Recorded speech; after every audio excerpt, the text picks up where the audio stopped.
Assalamualaikum warahmatullahi wabarakatuh. Pada video kali ini kita akan membahas mengenai materi statistika dengan topik histogram.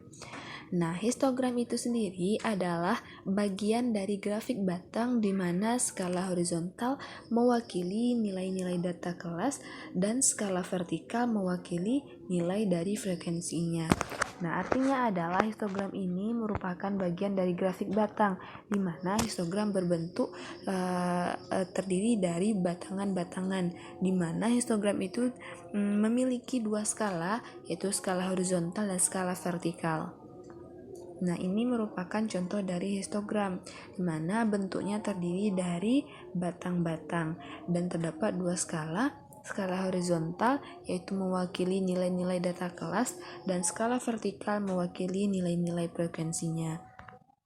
Nah, tinggi dari batang-batangan tadi itu sesuai dengan nilai frekuensinya, dan antara batang yang satu dengan yang lainnya itu saling berdempetan, artinya tidak ada jarak di antara batang-batang tersebut. Nah, kita dapat membuat histogram ini setelah tabel distribusi frekuensi data pengamatan kita buat. Nah, untuk contoh soalnya, misalkan seorang peneliti melakukan survei terhadap 80 pengusaha dalam suatu pertemuan mengenai pada usia berapa mereka berani untuk memulai usahanya. Nah, hasil survei tersebut disajikan dalam tabel distribusi frekuensi seperti berikut ini. Nah, pertanyaannya, buatlah ke dalam bentuk histogram. Nah, berdasarkan pertanyaan ini, kita diminta untuk membuat tabel distribusi frekuensi ini ke dalam bentuk histogram. Nah, histogram tadi dijelaskan bahwa histogram itu memiliki dua skala, yaitu skala horizontal dan skala vertikal. Maka langkah pertama yang harus kita lakukan adalah membuat skalanya, yaitu skala horizontal dan skala vertikal. Nah, skala horizontal ini mewakili batas kelasnya, di mana batas kelas ini pada contoh soal itu adalah mewakili usia, yaitu pada kelas pertama 15,5 sampai dengan 20,5. Nah, di sini kita menentukan nilai tengahnya. Nah, nilai tengah dapat kita peroleh melalui dengan menjumlahkan batas bawah dan batas atas pada kelas pertama, sehingga diperolehlah nilai tengahnya 18,0. Kemudian kelas kedua 20,5 sampai dengan 25,5. Nah, dengan cara yang sama maka kita peroleh nilai tengahnya yaitu 23,0. Nah, kelas ketiganya adalah 25,5 sampai dengan 30,5 dan nilai tengahnya adalah 28,0. Kemudian kelas keempatnya adalah 30,5 sampai dengan 35,5 dan nilai tengahnya kita peroleh 33,0. Dan untuk kelas yang terakhir adalah 35,5 sampai dengan 40,5 dan nilai tengahnya adalah 38,0.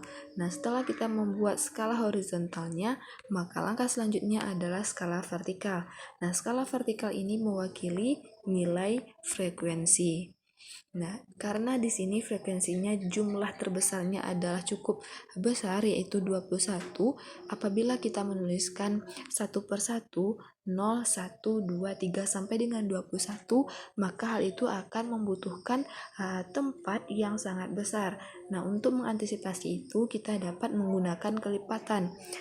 Nah, misalkan di sini kita menggunakan kelipatan 5, maka skala vertikalnya menjadi 5, kemudian selanjutnya adalah 10, kemudian selanjutnya adalah 15, dan kemudian selanjutnya adalah 20.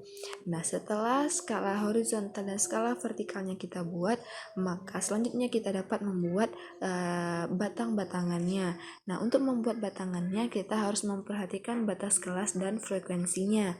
Nah, kelas pertama yaitu 15,5 sampai dengan 20,5 dan frekuensinya adalah 19. Maka batangan yang harus kita buat itu adalah dari 15,5 sampai dengan 20,5 dengan tingginya adalah 19. Nah, seperti ini. Nah, begitu juga untuk kelas kedua dan seterusnya. Nah, kelas kedua dimulai dari 20,5 sampai dengan 25,5 dengan frekuensinya adalah 15. Nah, untuk batangan pertama dan batang kedua nantinya itu akan saling berdempetan karena batas atas kelas pertama dengan batas bawah kelas kedua itu nilainya sama. Maka dapat kita buat dengan tinggi 15. Kemudian kelas ketiga juga seperti itu, yaitu 25,5 sampai dengan 30,5 dengan frekuensi 21. Kemudian kelas keempat 30,5 sampai dengan 35,5 dengan frekuensi 16. Dan kelas terakhir 35 sampai dengan 40,5 dengan tinggi 9. Setelah kita membuat histogram seperti ini, maka langkah terakhir yang harus kita lakukan adalah memberikan keterangan. Histogram ini menerangkan ke data apa seperti itu. Maka dapat kita buat keterangannya pada bagian atas atau pada bagian bawah histogram.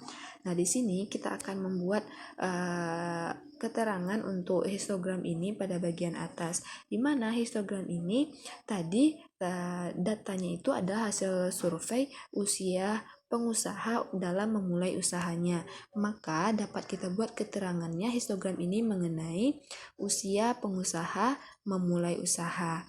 Nah, inilah histogramnya secara lengkap. Dan demikianlah penjelasan pada video kali ini mengenai histogram.